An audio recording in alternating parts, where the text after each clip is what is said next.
50 खबरों के बाद अब बात एक बार फिर कपिल शर्मा की। कपिल शर्मा मशहूर कॉमेडियन और उनके एक ट्वीट ने मचा दिया हड़कंप। दरअसल उन्होंने प्रधानमंत्री मोदी पर तंज कसते हुए ये लिखा कि क्या ये आपके अच्छे दिन हैं।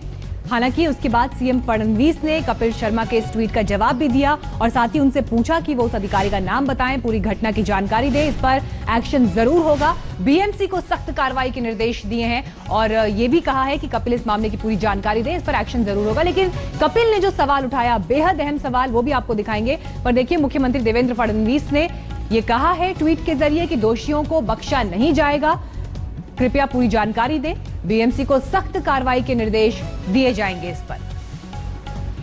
अब मुख्यमंत्री ने इस पर जवाब तो दिया है, लेकिन कपिल शर्मा के इस ट्वीट ने बड़े सवाल यहां पर खड़े किए हैं, क्योंकि कपिल शर्मा ने यह कहा कि उनसे बीएमसी की तरफ से रिश्वत मांगी गई, 5 लाख रुपए की रिश्वत की मांग की गई। 15 सालों से मैं टैक्स दे रहा हूं और हर साल सही समय पर सही वक्त पर टैक्स देता हूं, लेकिन उसके बावजूद एक टैक्स पेयर के साथ इस तरह का बर्ताव हो रहा है। क्या ये अच्छे दिन है? अच्छे दिन जो प्रधानमंत्री मोदी का सबसे बड़ा नारा, और उस पर उन्होंने तंज कसा है। ये देखिए, ये वो ट्वीट है जो कपिल शर्मा ने किया। क्या ये आपके अच्छे दिन है? मैं 5 साल से हर 15 करोड़ रुपया इनकम टैक्स दे रहा हूं, लेकिन फिर भी मुझे अपना दफ्तर बनाने के लिए 5 लाख रुपए की घूस देनी पड़ रही है, मांगी गई है। लेकिन इस पर सीएम फडणवीस ने जवाब दिया। उन्होंने कपिल शर्मा से और जानकारी इस पर मांगी और साथ ही ये कहा कि बीएमसी को एक्शन लेने के लिए कहा गया है, आरोपियों पर कड़ी कार्रवाई होगी, लेकिन पहले उस पर और डिटेल्स दी जाए।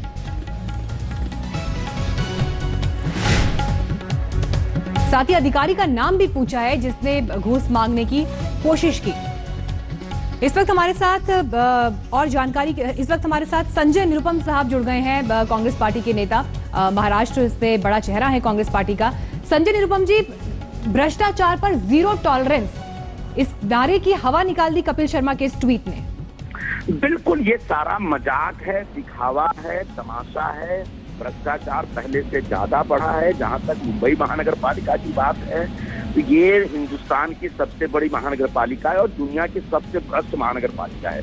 महानगर पालिका में कोई भी काम बगैर रिश्वत के होता नहीं, चाहे गुमास्ता लाइसेंस लेना हो या अपना ऑफिस बनाना हो या बर्थ सर्टिफिकेट लेना हो या डेथ सर्टिफिकेट लेना हो या लड़कियों को मैरिज सर्टिफिकेट लेना हो, हर मामले में करप्शन। 40,000 करोड़ का बजट है, 3,500 करोड़ रोड बनाने पे खर्च करते हैं, लेकिन रोड नहीं दिखता, सिर्फ खड्डे दिखते हैं। 1,800 करोड़ रुपए यहाँ पे नालों की सफाई पे खर्च होती है, लेकिन नाले सारे जाम है, सारा का सारा गार्बेज रास्ते पे है।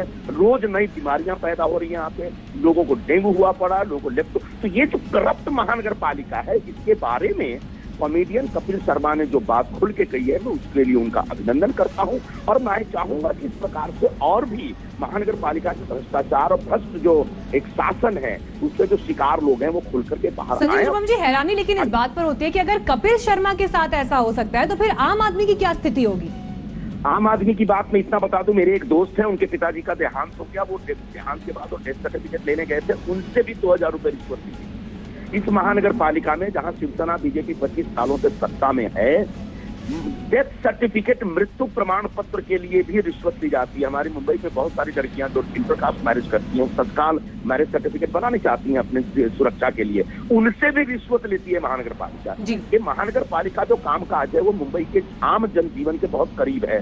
चाहे आपका घर बनाने का प्रश्न हो या झोपड़ा बनाने का प्रश्न हो या पीने का पानी का प्रश्न हो या रास्ते का प्रश्न हो या बर्थ सर्टिफिकेट है, तो इन तमाम मामलों में मुंबई के जनजीवन को पूरी तरह से इनने त्रस्त कर दिया अपने भ्रष्ट कामकाज के जरिए।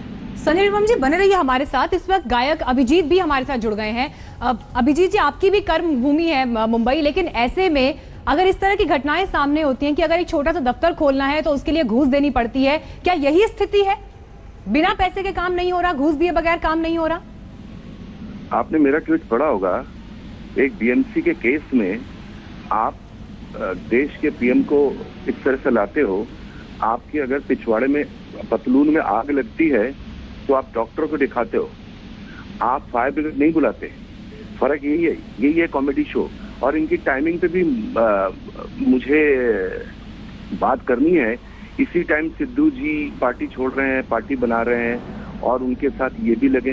इसमें पीएमओ को बुलाने की क्या जरूरत थी और अच्छे दिन को टैग करने की क्या जरूरत थी? ये मेरे को अभी तक समझ में नहीं आया। आप देखिए, इनके जो ऑफिस बना रहे हैं, इनके जो इंटीरियर डेकोरेटर वो मेरे भी हैं। मैं भी इनके पड़ोस में हूँ, काफी दिनों से मुझे मालूम है इन्होंने कहाँ पे लिया है। ये विंडरमेर के बगल वाली बिल्डिंग में, वहाँ का जो आदमी इनका काम कर रहा है वो मेरे यहाँ भी काम कर रहा है। वो मुझे बताते रहते कि ऐसे ऐसे ये टेरेस इसको ये ले रहे। अगर आपके ऊपर कोई एक्शन लेते हैं तो आप एक्शन का कंप्लेन कीजिए, बट यू आर सेइंग कि you are paying the bribe. तो इसमें क्राइम क्या हुआ? आप ब्राइब पे कर रहे हो, तो दैट्स अ क्राइम टू।